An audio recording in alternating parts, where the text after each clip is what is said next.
everyone, and welcome to the Categorically Romance podcast. My name is Bree, and today I am joined by author of The Garnett Girls, author Georgina Moore is here. Georgina, thank you for joining me today. Can you tell us a little bit about yourself? I can, yes. I have two careers, I suppose, now. I have been for a very long time a book publicist. So in the UK, I have done book publicity for a number of quite big authors, and I still look after an author called Maggie O'Farrell. In fact, I've looked after her for 13 years. Oh, wow. Author of the award-winning Hamnet. So I've had a long career in publishing. I was in corporate publishing for a long time, running the press office, and then I suppose it must be about 5 years ago, I left to go and work for a small PR agency, and we do called Midas Communications, and we do everything really. We do across the industry here, and we have American clients too. We look after the Wyndham Campbell prizes, which is an amazing prize, but kind of arts PR really, books, authors, prizes, festivals, which I love because it means that I've sort of widened my experience across the industry, the arts industry. And then I guess people always say, did you always intend to write a novel? We can come on to that. I'm not entirely sure it was a plan, but with lockdown, that's what happened. I think a lot in my life, a lot in my job, like for a lot of people all around the world, changed. And I had more time. And time's always been an issue for me with a busy job. And so I wrote The Garnett Girls, which is a debut, and I've just turned 50. Well, happy birthday. 50 is amazing. I don't mean like yesterday. I just meant it's quite a nice thing, isn't it, to tell people that, because I think there are probably a lot of people listening who, either have written a book or aspire to write a book. And I think it's always encouraging, because I think we're always told, aren't we, Brie, that you've got to be young, you've got to be marketable, but it's simply not true. You can do it at any time. Exactly. You can do it at any time. Exactly. Mind you, 50 is young, let's be honest. 50 is so young. Yes. So I have such a respect for the people in the bookish world that make it work. Tell me your path to working in the publishing world. Oh, so I grew up with a total books nerd, and I'm always amazed that I guess my children now are 11 and 12, Sunny and Daisy, and of course they've got screens, but I didn't have screens, and so every spare minute I had, I was reading, and I was one of those classic head in a book nerds, and I read everything, and I was always writing and scribbling. And my father had his own very small academic publishing house, which he sort of ran everything himself. So I sort of observed him, and books were a big thing in our house. I was taught to respect them. And I used to go out with my father, and when he was hand selling in bookshops, and when he used to take me to the London Book Fair. So I think it was always going to go one way. And after I finished my English degree, I kept writing these ridiculous letters to publishing in the UK saying, can you make me an editor? Not realizing that that's not really how it's going to happen. And my boyfriend at the time said, why don't you go and get, I was obviously driving him mad. Why don't you go and get a job in a bookshop? So I went to work in a bookshop, which honestly remains one of the most fun times in my life. I just loved everything about it. And I was very well read classically. But I had the kind of father who thought that anything after D.H. Lawrence was just too modern. So I had this fantastic education at the hands of all these 20-somethings in this bookshop, and was suddenly reading Kerouac and Camus and all these people. So it was brilliant. But while I was in the bookshop, authors would come in, and do events and parties and launches. And I said to someone, oh my God, who does that? And they said, oh, well, that's publicity. And it was like a light bulb moment for me. Yeah. I kind of knew then that was going to be my career. And not long after, it was Hodder and Stoughton, a publicity assistant job came up. And someone recommended me, said there's this girl working, but she's perfect for publicity. And off I went. And I sort of worked my way up to the top.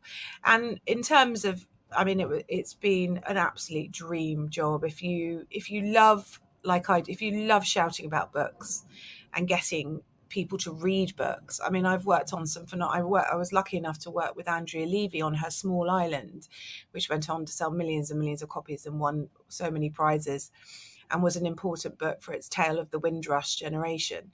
But, when you're working things like that, I mean, it's a dream. And also traveled up and down the country. I looked after Hillary Clinton when she came for her living history memoir, was running around with the Secret Service. That was quite some experience. Lauren Bacall, who made me cry, but she was a goddess. We had quite an experience, her and I, for her memoir. So great. You've always got great stories, Brie, to dine out on, I tell you, with a job like that. I guess now that you've put out the Garnett Girls, like, has your time working in the publicity world, like, helped it? How does that, like, any lessons that you've taken from that experience that kind of have helped you now that you're writing? Well, I think in the UK, because everyone really knows who I am in publishing, because everyone, there was a lot of joking, quite mean, I thought, on social media about, oh God, when everyone found out I had a big deal with HarperCollins, they were like, oh God, who's going to do Georgina's PR? Right. Who does PR for the PR person? Yeah. But so that was funny. But I've worked I hope that my team at HarperCollins think that we've worked well together. There were moments, but I have to be honest, where it was hard to be hands off. But I've worked really, really hard. And I think hopefully for all the times where I've been a bit annoying and sent another email about the Amazon A page or the metrics or what are we doing about this, I have also done quite a lot of stuff off my own back. And I think my advice to anyone who wants to be a writer or is about to be a writer or published author, when you work with your marketing and PR teams, you are a team and you're on that team. It's not about sitting around waiting for them to make magic for you, because that just doesn't happen. You've got to get stuck in yourself, do what they want, make suggestions, ask questions, because most press offices across, and this is, I know, the same stateside as well, most press offices and marketing departments in publishing are really, really overworked. I mean, they are dealing with so many books, so many titles. And what tends to happen in publishing is they get a new imprint or a new editor with a new list, but they never grow the people who are having to do the marketing and PR for all those titles. So anything you can do to help and work alongside is going to go down well. And at the end of the day, PR and marketing is about people's time. In a way, they've always got that choice. Are they going to make that one more call? Are they going to pitch to one more person? And if you have made yourself, likable, helpful, someone fun to work with, then they're going to make those extra calls for you. Well, give us like your elevator pitch for the Garnett Girls. Let's get into the book, because I have so much I want to talk about. But like, what's your pitch for it? So the Garnetts are three sisters. And when they were very little, their father walked out on their family. He was an alcoholic, and he was the great love of their mother Margot's life. And it was one of those kind of epic. Someone compared it to Elizabeth Taylor and Richard Burton, which I really, really liked. It felt very old Hollywood just reading it. I was like, oh, this is like an old Hollywood couple. Oh, that's nice. So quite a few people have said that. So yeah, old Hollywood romance. And we pick up with the girls a bit later on when they're in their 30s. And what you really see is the results of the emotional damage that they've all been through together, and how that's affected their different lives. And also their relationship with their mother, who is quite the piece of work, Margot. She's the matriarch. She's about to turn 60, but she's definitely not going quietly into a grandmotherly corner. She is front and center main character, sexy, charismatic, controlling. And I think Margot makes all her mistakes out of too much love rather than too little. But she really wants those girls to settle down with nice, safe men who will look after them and protect them. Not the sort of drunk, sexy poet that she fell for, i.e. their father. But of course, as we know, Brie, girls don't want to listen to romantic advice from their mother. And so it's about how this plays out. And it's also about a secret that comes to light. Of course, all the best books have secrets. A secret about their father comes to light, and how they all deal with that. And they go on a journey as a family, really, and learn that actually they really have strength in their alliance, because they're the only ones that really understand what they've all been through. Yeah, I loved seeing the really towards the end of the book when the sisters kind of come together and just start having fun with each other, and they've kind of Yeah. embraced their mom. It's just like it's this beautiful journey, but I have to start at the beginning. Was it Margot and Richard that came to you first, or was it the sisters? Like what came to you first about the story? Because the prologue, I loved it so much. I think I put on Instagram, like, it felt very dreamy, and you're in Yeah. Margot's perspective, and it's Yeah. almost like she's having this out of body experience, just really wanting to be in this moment and Yeah. like have fun with it before Richard goes too far. You get so much introduction in that prologue. Like, Well, you yeah. know what I did with that is I finished the book and then I went back and wrote that. So when Okay. I read, because my editor said to me, you need something here filmic. And actually there are quite a few people interested in TV for this, for the Garnett Girls. And you need something that introduces all the characters. And actually, whenever I go to festivals and events, I often read the prologue. And I think people, when I read it, realize that there's quite a lot of foreshadowing in the prologue about it's light, it's escapist, it's beautiful setting, but there's darkness there. And that kind of is the book. The book, I think, has surprised people if they're expecting it to just be a light-hearted escapist, read, because there's quite a lot of darkness and grit and issues in it. So it's that light and dark interplay, really. But to answer your question about what came first, we have a houseboat in the Isle of Wight which we rent out for holiday rentals, and I guess the Isle of Wight is, kind of Hamptons-esque, Shelter Island-esque, that kind of thing. And there are these amazing big houses, very old, quite posh, long, lived there for ages families. And I was walking on one of the beaches there, and a family came out of one of the houses, and they were all like, it was a big family, they were all talking over each other and squabbling and bantering. And they were going sailing together. And I thought to myself, gosh, what would it be like to grow up in this community? Because the community in Isle of Wight is very, very close. There's a lot of long history families, and everybody knows your business. Everyone knows your history. You can't walk down the beach without, meeting 5 people you know. And I grew up in London, where I really didn't have that experience growing up. I had a much more anonymous experience. And I felt that for some people at certain times in their life, maybe in a time of crisis, like for Margot, when Richard leaves, that kind of community would be an incredible support. But for other people at other stages in life, say Sasha, who's the wild child, youngest Garnett girl, claustrophobic, difficult, unable to reinvent yourself in that way you do when you're a teen or a young 20. And so I really thought that I always knew I wanted to write about families and mothers and daughters, because I'm fascinated, and all my favorite books are about families and those issues. But I suddenly saw where I could set it. And so that was really when the whole thing lit up in my mind, really. I think that one of my favorite aspects of the book is Margot and Richard. He's never really on page. Like, we get him in the prologue. He's just like this looming presence throughout the book, especially like in the beginning when Imogen is in Italy. It's almost like she's trying to like recreate these moments that she assumes that her parents would have had.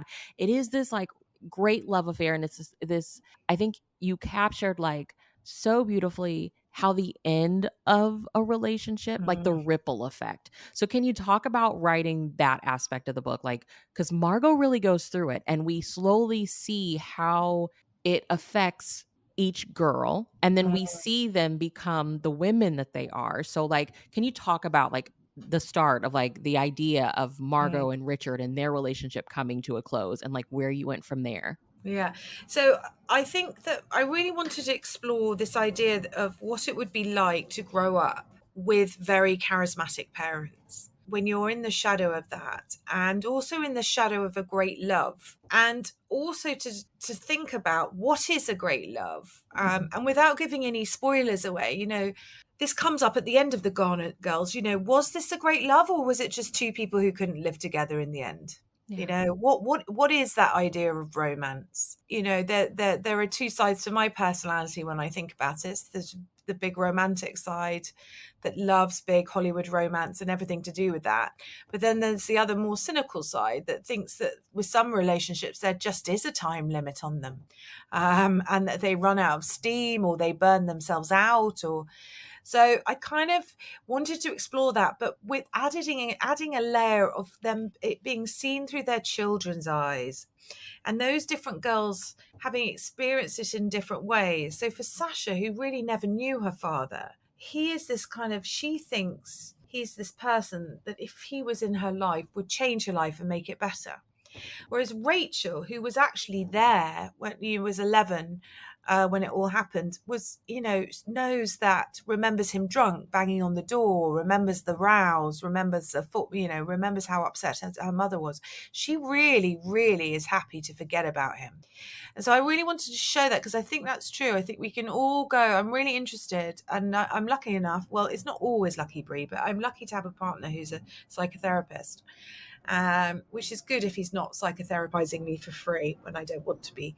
But he and I discuss this quite a lot, about how three people can go through one same trauma, but all come out with very different results and reactions to it.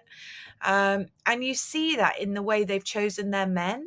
And you see that they're trying to please Margot. Yeah.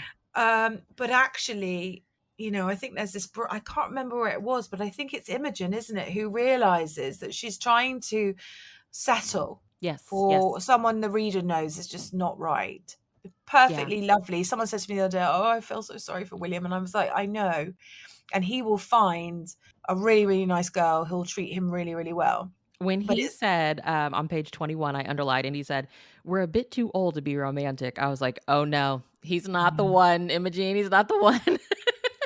No, it's just so, come on, William. What are you doing? Yeah, and when he does, I mean, yeah, the reader's supposed to know then, because we all know, isn't it? It goes through literature. If someone goes to Italy and they can't get into the Italian vibe, then they're toast, as far as I'm concerned. Yeah, you just showed so many moments where you could see as a reader, like, these two people do not click. But you also touched on, like, Imogen has those thoughts of, like, this is who my mom would expect me to bring home.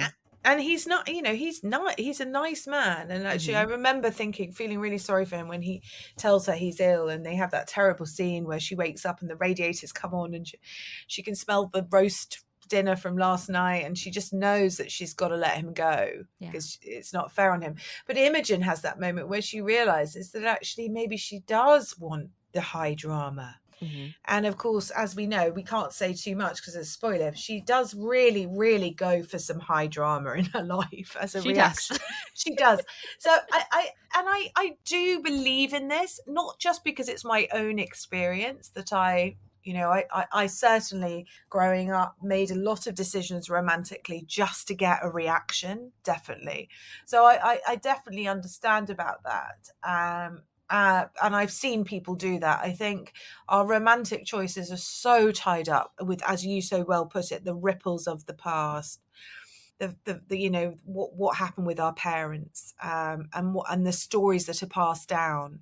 And I think it's Sasha, isn't it, who is always trying to hear stories about her father at parties and stuff.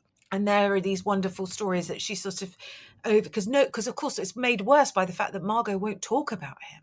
So they have to sort of puzzle it together around the edges. But I think it's Sasha, isn't it, who hears wonderful stories about Richard climbing into a tree and serenading Margot and falling out and breaking his leg, or they often involve somebody being drunk. But yeah, it's just that kind of glamour around it. And hopefully what the journey they're supposed to all go on is to realize that, you know, their version of the events is skewed. It's skewed by Margot's silence. It's skewed by legend. It's skewed. But actually, you know, what is the truth? And I think in the process of the book, they come to a much better understanding of what that is. And basically, it's what it's really about is silence, and secrets and silence are not good for a family, Yeah. because those children, when they had nothing explained to them, just into that silence, their imaginations took over and made it so much worse. And so once everyone starts talking, things get a bit better. One of the quotes that I highlighted towards the end just made me think a lot about motherhood, and I'd love to hear you talk more about like Mm, exploring that in here. But actually from Richard, his letter. Each one of you was so loved and wanted, mhm, and I saw Margot fall madly in love with each of you in turn. She became what she was meant to be, above all else, a mother. It came mm, so naturally to her. I am ashamed to say it, but I felt left out, unneeded, and I felt Margot was lost to me. And he later on goes on to say, even though I was a complete fool, Margot never stopped trying to make me part of things. She mm, never gave up on me. I think that the mother daughter relationship is so amazingly done in this book. Margot is a woman living her life. I loved mm, her. she mm. she did I know. not, she was a little, I think, rough to take in for her girls Yeah, at yeah, times, but I yeah. just admired this woman. It's like I'm still sexy and I still enjoy having Mm, sex and mm, partying.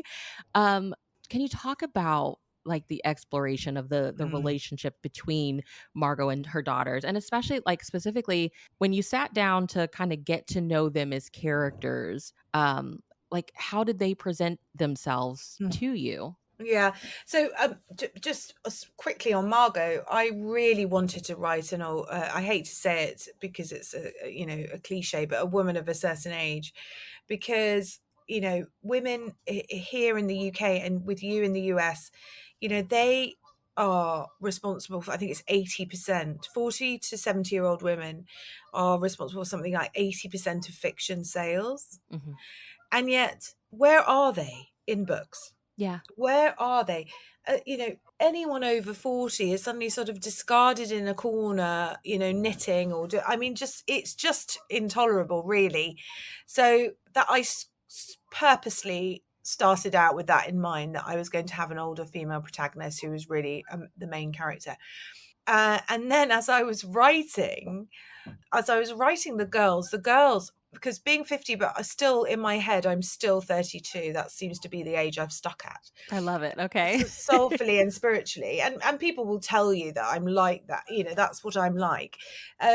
I found the girls so easy to write and felt so close to them. But as I was writing, I had this suddenly shocking revelation. I mean, it was a shock to me because I'm one of those people who just, I've got quite young children.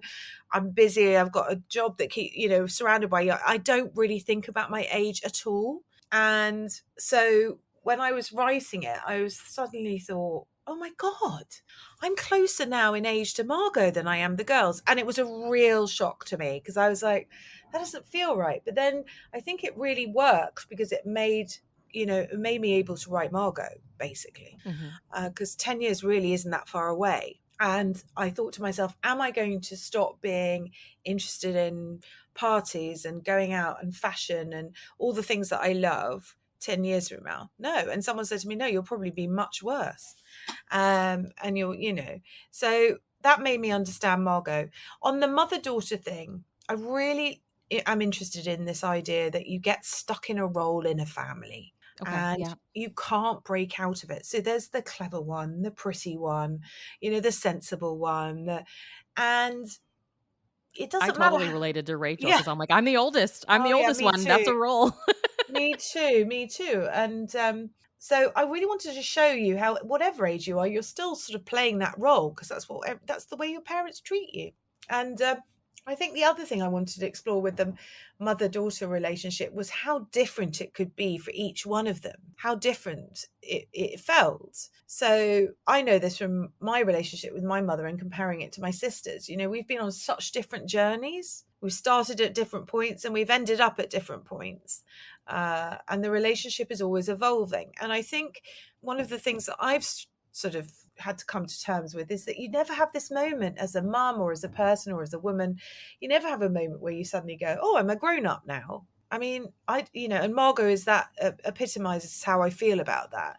You Mm-hmm. just don't suddenly feel like a grown up. And I think it really helped me understand my mother and understand that you're not suddenly this sort of martyr person who gives everything up for your family, and which is how I kind of thought, that family comes first and you suddenly aren't as important. Maybe you don't care so much about what you're doing. And so I sort of changed my whole view about that. And so really the girls is an exploration of that, because they have to meet Margot as an entertaining human person as well as their daughter, for Yeah. her to give them the time, for them to actually have space in the room with her, because she can really dominate a room. So I was interested in that, interested in how their relationships would be different, with for example, with Imogen, and Margot, there's a very naturally easy, quite physical bond Mm-hmm. that Rachel observes and is a bit jealous of. Yeah.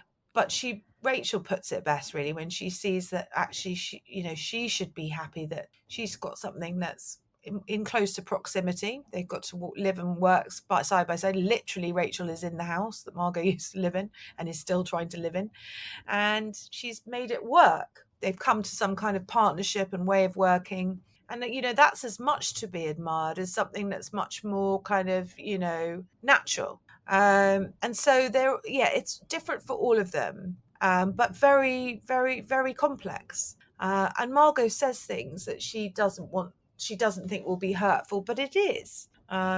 And I think mothers do that. I mean, I sometimes hear stuff coming out of my mouth and I think, what? Why did I say that? Same. Yeah. Oh my God, that's the kind of thing my mother said to me, something about what someone's wearing. And yet I seem to be, for some reason, and hopefully this is going to be good for, embarking on an author career. I seem to remember everything, some really, really, a lot of moments of being about 11, which is the age my daughter is now.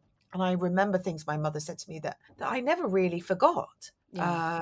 about something being unflattering that I'd put on, and thinking, oh, well, I can never wear anything like that ever again. And you're so extreme at that age. If someone says something about your nose, that's it, you're going to get a nose job. And it's just really, really, it's a hard age for girls particularly. I mean, boys too, but girls particularly if their mother says something to them.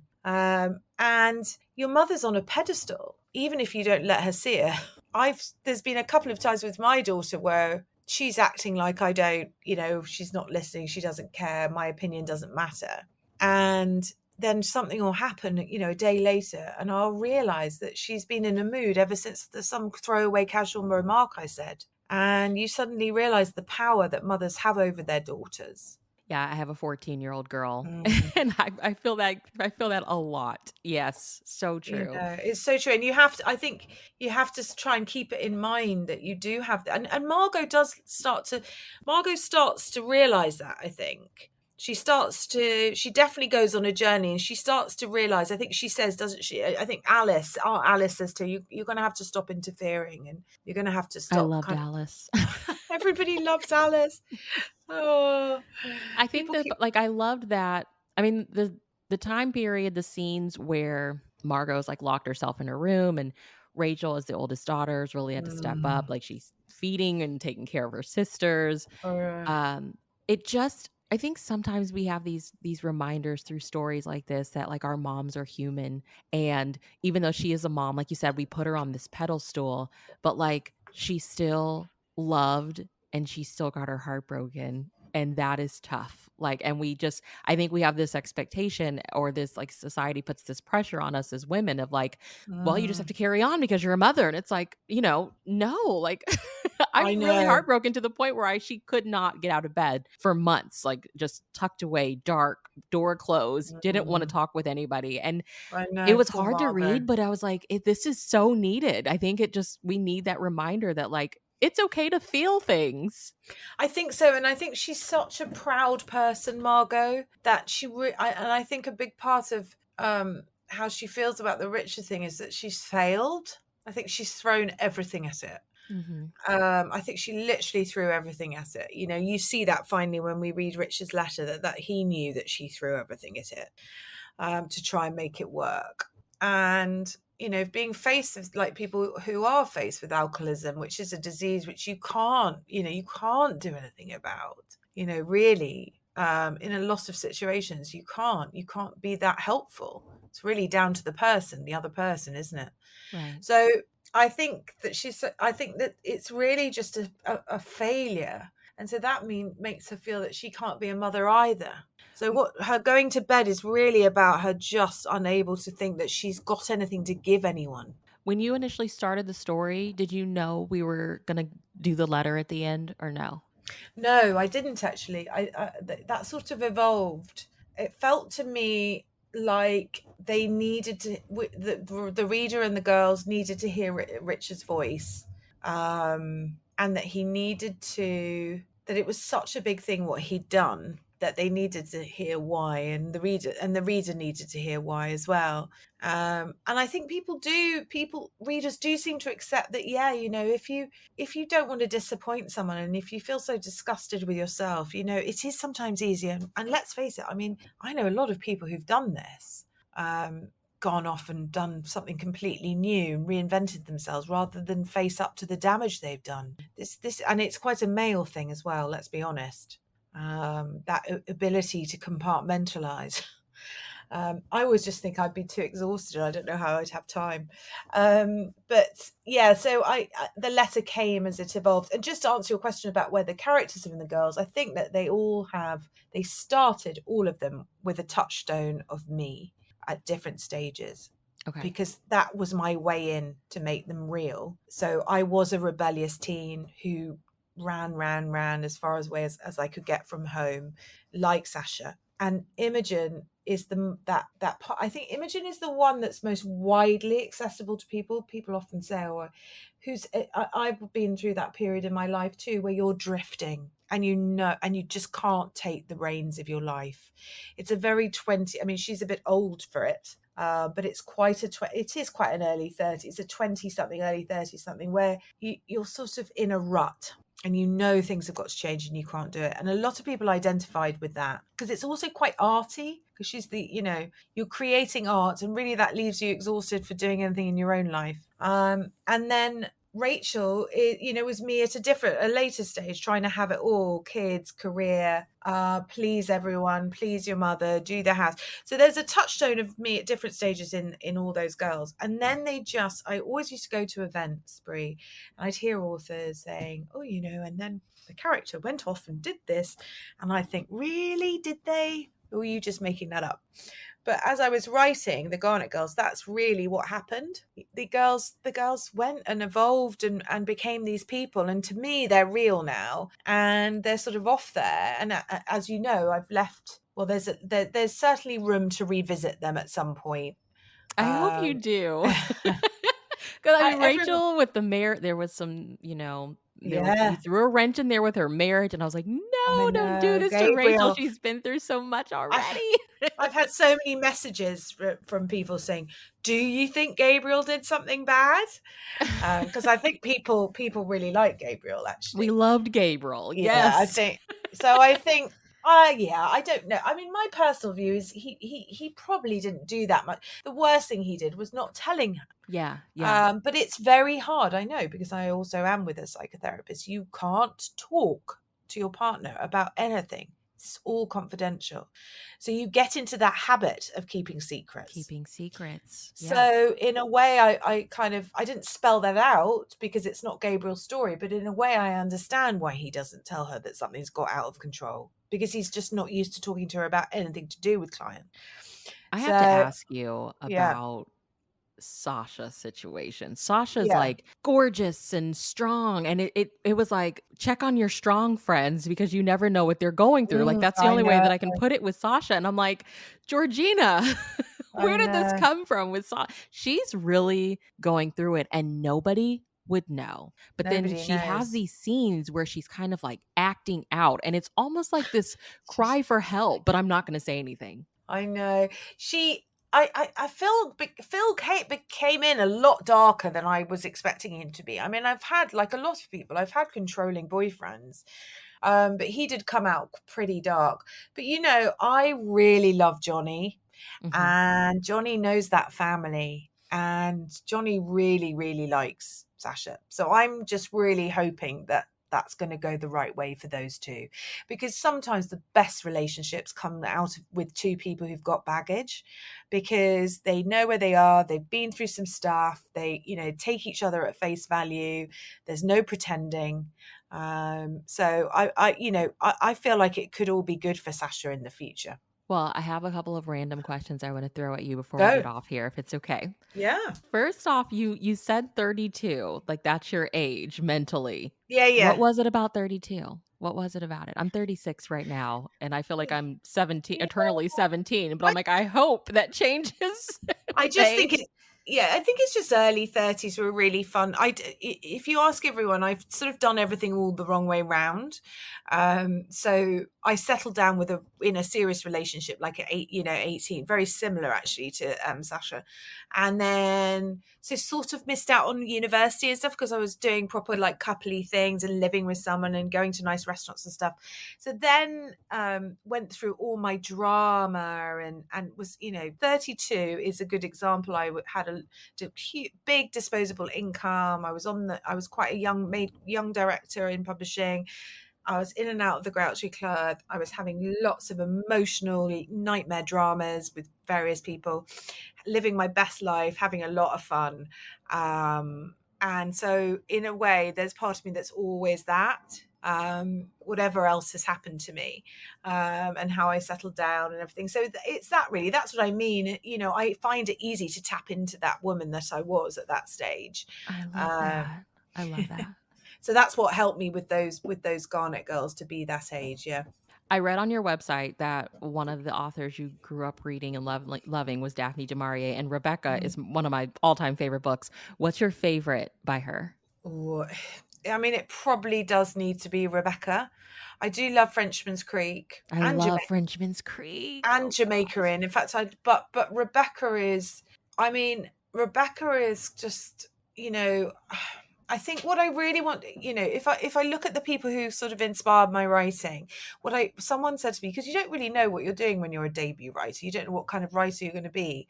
But someone said to me, oh, I really like the Garnett Girls because it's escapist, but it's not sentimental. Mm-hmm. And I really don't I don't personally enjoy sentimentality.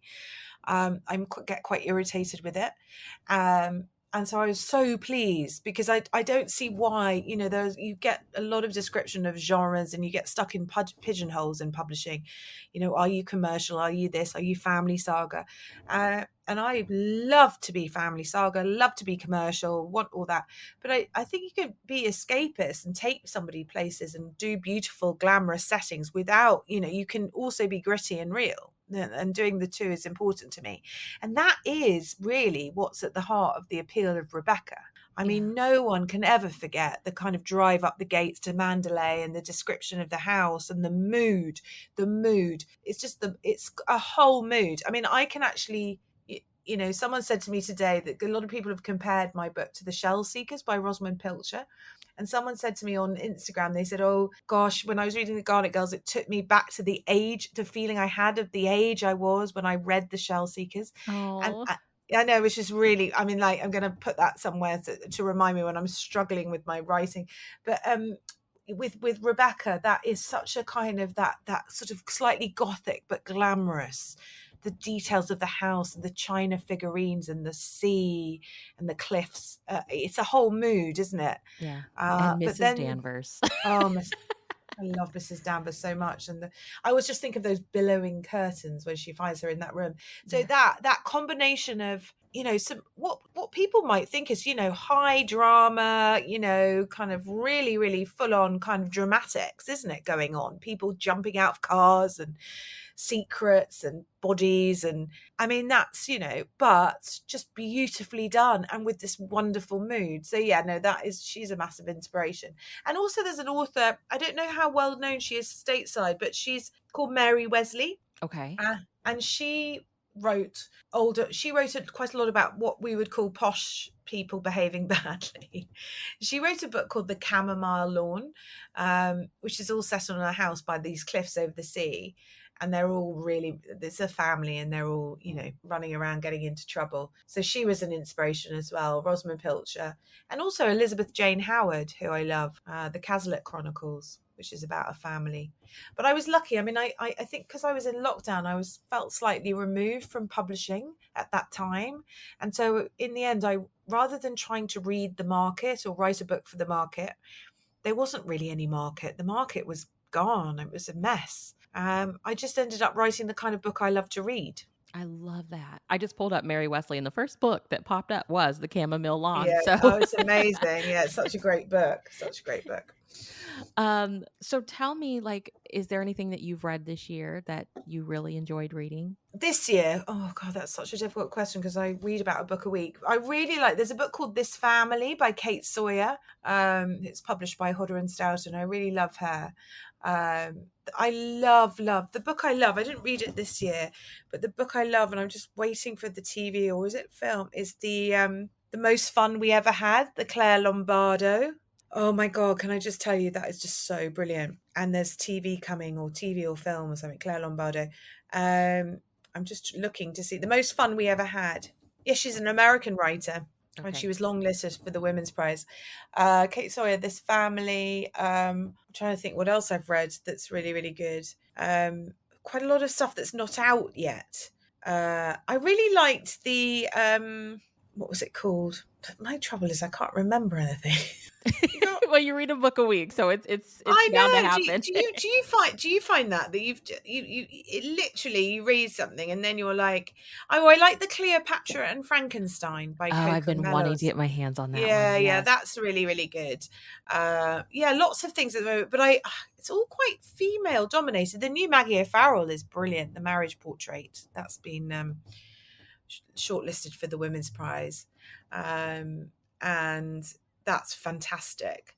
But yeah, no, I read a lot, but I do read a lot of female authors, and I do read a lot of what I would say is, family books about families. Oh, like everyone, I loved the Claire Keegan, Small Things Like These. Okay. That's beautiful. It's won millions and millions of prizes and gorgeous. Oh, and somebody I did some events with who's written this fantastic character called Grace Adams. It's called Amazing Grace Adams by Fran Littlewood. And it's about a menopausal woman, basically, who goes on the rampage. And it's brilliantly funny and great. But the queen for me is Taylor Jenkins Reid. I'm a total She's devotee. so good. Yeah. A devotee. I just kind of fell for Carrie Soto so badly. And then went on Twitter. I always remember this because I'd read Daisy years and years ago and liked it, but thought it was quite similar to some other stuff I'd read. And so put her away. And then someone sent me Carrie Soto, because people send me books, and just thought it was amazing. I do tend to quite like tricky, difficult, flawed women. And then I went on Twitter and I said, oh my God, I'm obsessed. What should I read next? And I think this reply went on for days. You need Malibu. So I just read them all. And I just think she's brilliant. I think she's so good at character. And Malibu with the family and the siblings as well, I loved. So I Such just a can't summary wait cover. I know. Has she got a new book? Do we know if she's got a new book? The last one I heard was Carrie, so I'm hoping she'll like secretly just push something out. We'll see. Yeah, come on, Taylor. Writing for you. So what are you writing next? And like, are you mostly writing at home? Do you get out and write at cafes? Like, what's the writing looking for you like now? So this is very, very hashtag smug of me, but I live on a houseboat on an island called Tags Island. I love which that. is just in the Thames down from Hampton Court Palace. And it's kind of a floating house, 2-story. It doesn't have a motor, and with a garden. And with my book deal money, I bought a little canal boat, tiny little one, and moored it on our back terrace.